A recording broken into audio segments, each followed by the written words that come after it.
El 20 de julio se cumplen 200 años de la Declaración de Independencia del nuevo Reino de Granada. A través de la historia hemos conocido las lides del libertador Simón Bolívar, de Santander, de Nariño, de cómo los próceres se enfrentaron a un sinnúmero de adversidades hasta lograr la anhelada libertad. Pero es muy poco lo que conocemos de su cotidianidad, de las costumbres de esa época, de sus tabúes y de un sinnúmero de elementos que hoy, 200 años después, nos permiten hablar de independencia. Hoy conoceremos algunos detalles que se han mantenido ocultos en la historia pública y privada de la gente del común de hace 200 años.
Hace 200 años, la entidad política mayor en este territorio era el nuevo Reino de Granada, cuya capital era Santa Fe. Un conjunto de provincias y corregimientos que en ese momento obedecían al virrey Antonio Amari Borbón. Ese siglo XIX y la ciudad del siglo XIX empieza a ser la ciudad del control, del contacto físico. Al mismo tiempo que se empieza a afianzar un sentido de la individualidad en las personas, también se empieza a decir a las personas no contacto, no tocarse. Hay un espacio para cada cual, hay una habitación para cada cual, hay un sitio que cada cual debe ocupar. Saber eso, en el siglo XIX, significaba saber dónde estaba uno parado.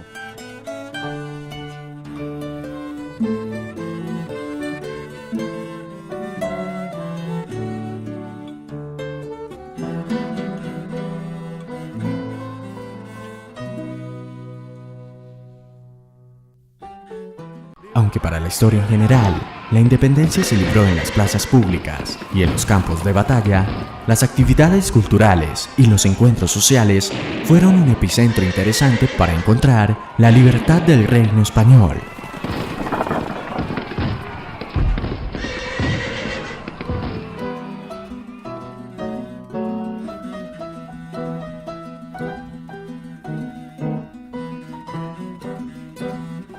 Si los vasallos del nuevo Reino de Granada eran más o menos 1,5 millones de personas, tenemos que pensar que por lo menos la mitad, 750.000 personas, eran mujeres.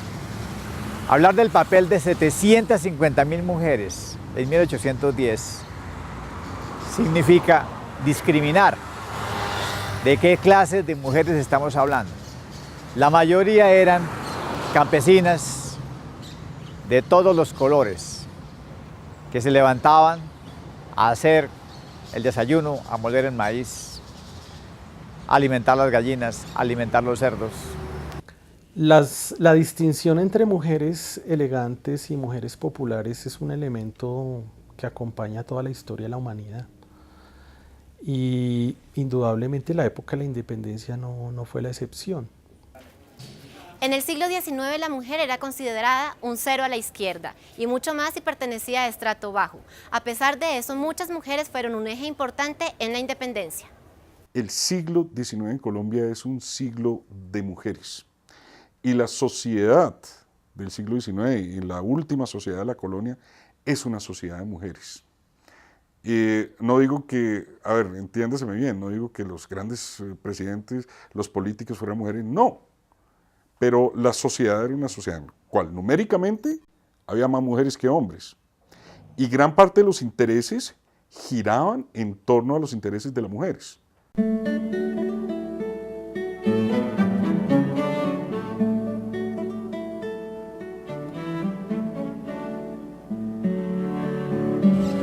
Todas las mujeres se vieron involucradas. Desde las señoras encopetadas de Santa Fe que en los salones propiciaban tertulias en los cuales se conspiraba, o la campesina que se va detrás de su marido en la movilización militar general que se produjo en la guerra civil, o de la niña que en el desorden social se va de la casa, de la viuda que pierde a su marido y pierde a sus hijos. El papel de la mujer es el papel general que el género femenino cumple en la sociedad. Traumático para ellas porque su función básica es cuidar de los seres humanos y esta es una época de destrucción de vidas. Pero fíjate entonces, ser mujer era una condición. Hubiera podido decir, aunque lisiado y pobre, y me sobra valor para sufrir una muerte como esta, o aunque cuadraplégico e incapaz de hablar, ¿sí? Ahí ya se denota una condición. Entonces, parte del heroísmo, hay que tenerlo en cuenta, nace de la condición de ser mujer en el siglo XIX. De pronto incluso algunos hombres desde el punto de vista objetivo acometieron actos de mayor heroísmo. Pero el hecho de ser mujer, pues, dado que era una condición detrimente, pues entonces marcaba un pasaje, marcaba una condición heroica. La distinción entre mujeres elegantes y mujeres populares es un elemento que acompaña toda la historia de la humanidad. Y indudablemente la época de la independencia no fue la excepción.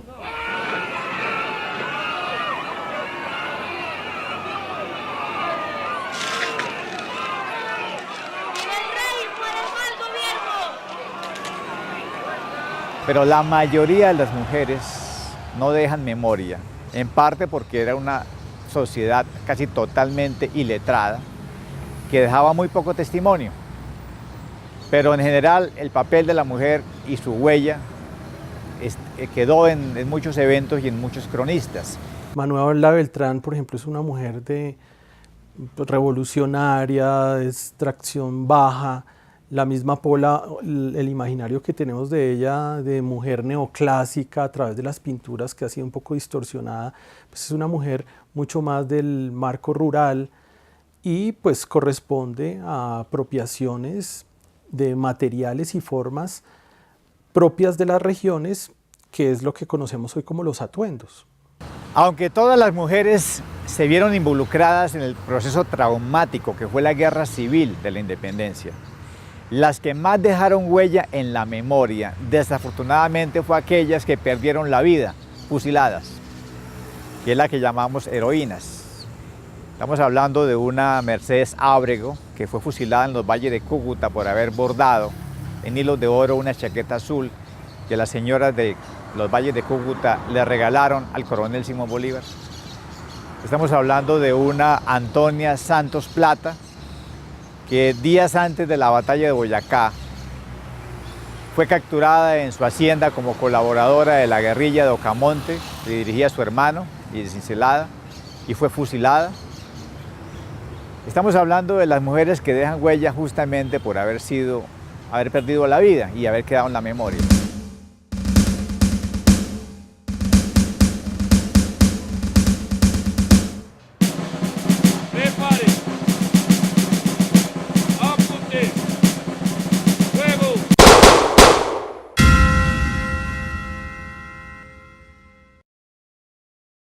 En la época de independencia solamente existía una moda, la de la clase alta, mientras que la gente del común se vestía con la ropa que heredaba y que ellos mismos producían. El papel de la moda en la época de la independencia es destacar a las élites criollas. Sí, Hay que ver que en esa época solamente las clases altas vestían a la europea.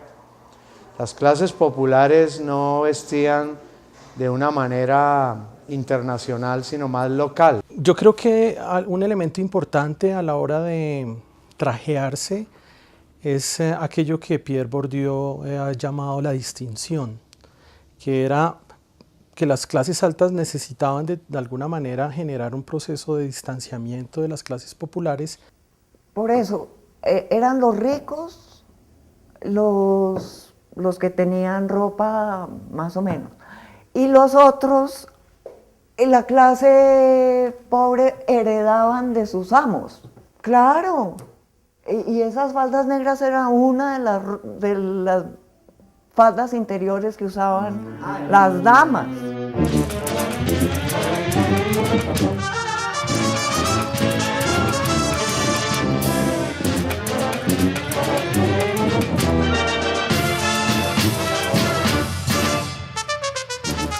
Un elemento importante de la indumentaria popular es la alpargata. Muchas de las imágenes que se conservan hasta hoy en los archivos, y me refiero a acuarelas, grabados, nos muestran que las personas de clases bajas siempre andaban descalzas. Era más común la alpargata en los hombres y en las mujeres descalzas, porque es que hay que ver que las mujeres salían menos a la calle que los hombres. En la sociedad granadina se vivía la moda a través del despilfarro. Muchos españoles llegaron a esta tierra a lucrarse de sus beneficios en vez de gobernar. Un ejemplo de este es la virreina Francisca Villanova.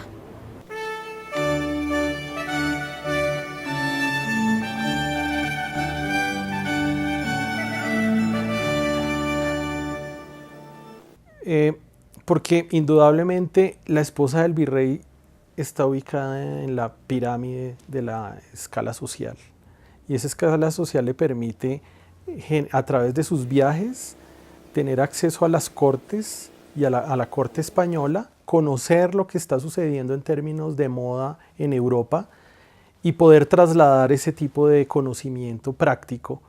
¿Los vestidos? Esos sí debían ser requete carísimos, porque todos bordados a mano, con hilos de plata y oro, sí, y otros vestiditos más baratos.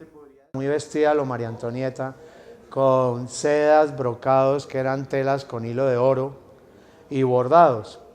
Usaban faldas muy anchas a los lados, con un armazón que se llamaba panier. El panier era un estilo de armadura que daba amplitud solamente a los lados, no en forma circular. Y esos vestidos de antes, 6 costureras para hacer un vestido. Pues que claro. Y duraban por ahí 6 meses haciendo un vestido. Sí, varias costureras haciendo un vestido. Para estar a la moda se debían emplear las últimas tendencias de Europa y tenían que importarlas desde el antiguo continente. Imagínese usted el trayecto tan espantoso que te llevaban los trajes, ¿no? Por eso los trajes básicamente eran adquiridos por muy poca gente. Solamente las clases más adineradas, las élites criollas, podían acceder a ese tipo de ropa. Los fardos que se empacaban y se enviaban por barco desde Cádiz a Cartagena, por ejemplo, a La Habana, a la ciudad de Veracruz, con cierta dificultad, pero en la mayoría de los casos llegaban a sus destinatarios. Esas mercancías y esos fardos y esas cajas contenían y estaban muy relacionadas con el tema del vestuario. La moda no se veía solamente en las mujeres. Los hombres y sobre todo los militares querían reflejar la grandeza de sus gestas a través de sus trajes. Estaba el frac militar, que era de cortado a la cintura y de cola. Casi siempre ese frac militar era bordado en hilo de oro, como el de Simón Bolívar, que es famosísimo y muy conocido. Pues como Bolívar y Santander tenían platica, ellos compraban sus casacas en París. Eran casacas finísimas, bordadas con hilos de oro y plata. Entonces, y la gente rica pues traía la ropa de allá o las mandaban. Los próceres de la independencia los vemos retratados con pantalones muy ajustados que también tuvieron que generar algún tipo de elemento atractivo entre las mujeres que los seguían. Las tendencias de la moda no solamente estaban presentes en la clase y el estilo, también jugaban un papel muy importante en la seducción. Pero ya la etapa de Bolívar y Manuela Sáenz es muy libertina y muy erótica, ¿no? Las mujeres usaban camisones transparentes y escotados, y muy escotados en las tierras calientes, y en los grandes bailes donde las chimeneas daban mucho calor. Y el escote se controlaba con la mantilla. Entonces las mujeres iban a misa con la mantilla, pero apenas salían y tenían ya una vida en el espacio urbano, mucho más de relaciones de coqueteo, se la retiraban un poco y había oportunidad de mostrar el cuerpo. Aunque fuera invierno, con unos escotes por aquí y lo único que se ponían era un chal, pero se morían de pulmonía cada ratico porque como era la moda, entonces aguantar frío. Como hemos visto, la revolución trae cambios, no solamente de pensamiento, sino también en la moda y en la sexualidad. Bueno, miren, le voy a contar que el camisón en las mujeres era, precisamente camisón viene de cama. Hombres y mujeres usaban camisones, largos hasta los tobillos, porque la palabra camisón precisamente deriva de la palabra cama.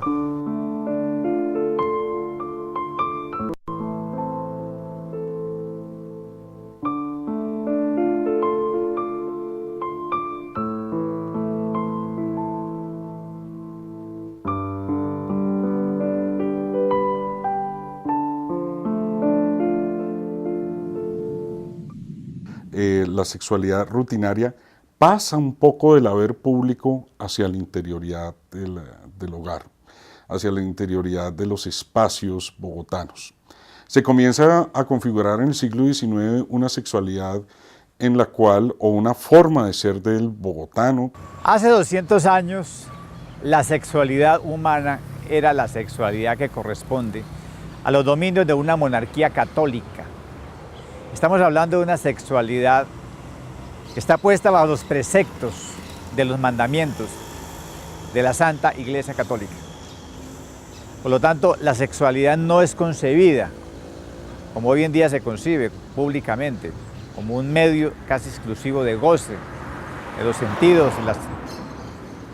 Se concibe básicamente como unos actos originados en el sacramento del matrimonio y regidos por las enseñanzas de la doctrina cristiana que desde los púlpitos predican dominicalmente todos los curas párrocos. Hay que ver que la promiscuidad durante las guerras de independencia fue un hecho indudable porque se asoció la independencia a un rompimiento con las tradiciones católicas del pecado, usted sabe, del infierno. Pero se comienza a configurar una forma de ser en la cual se es muy cordial hacia afuera y muy rudo hacia adentro. Nuestra sexualidad se va hacia el interior del hogar, sin que esto necesariamente signifique que nos volvemos personas más introspectivas y con mayor riqueza interior. Con la traducción de los derechos del hombre, las ideas de la Revolución Francesa, los neogranadinos vieron necesarios un cambio de pensamientos y de gobierno. Una de las ideas francesas más curiosas es que los franceses eran anticlericales, eran antisacerdotales. Eso fue uno de los puntos cruciales de la revolución, es decir, había que romper con la iglesia. Y esos ideales de la Revolución Francesa pues van a marcar y van a estar presentes de una manera muy sensible en las formas de vestir de las clases ilustradas de Europa y se van a trasladar también a América.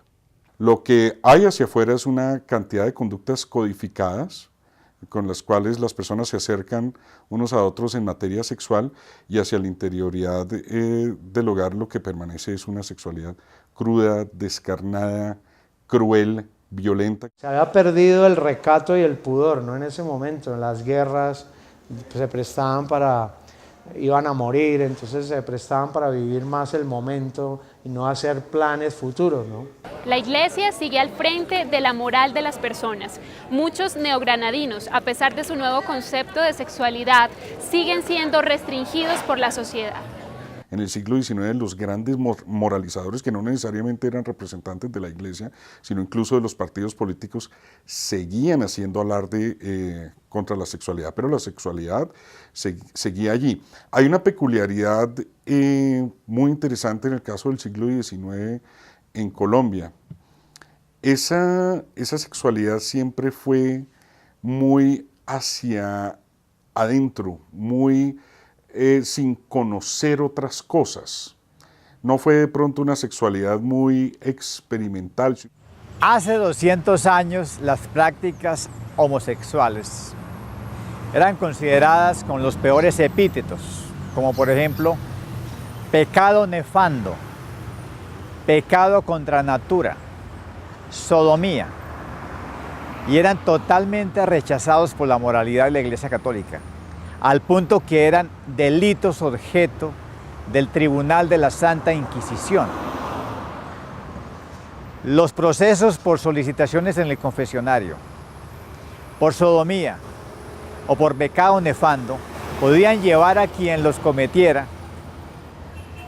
a la muerte, según las sentencias del Santo Oficio de la Inquisición.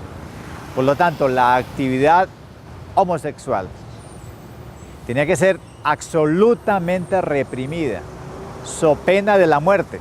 La homosexualidad es un crimen contra Dios, contra el orden natural. Es decir, tener relaciones sexuales con otro hombre irrumpe, o una mujer con otra mujer irrumpe el orden natural. Pero muy probablemente haya sido una época en la que proliferaban muchas de estas, lo que en psicoanálisis se llaman muchas homosexualidades latentes. Son muchas las historias escondidas en el baúl de los recuerdos de nuestra independencia. Son 200 años de información que se ha mantenido oculta. Hemos evolucionado con cambios radicales en nuestras costumbres. Pero debemos recordar que todos esos hechos de la vida cotidiana del común de esa época es lo que hoy conocemos como Colombia.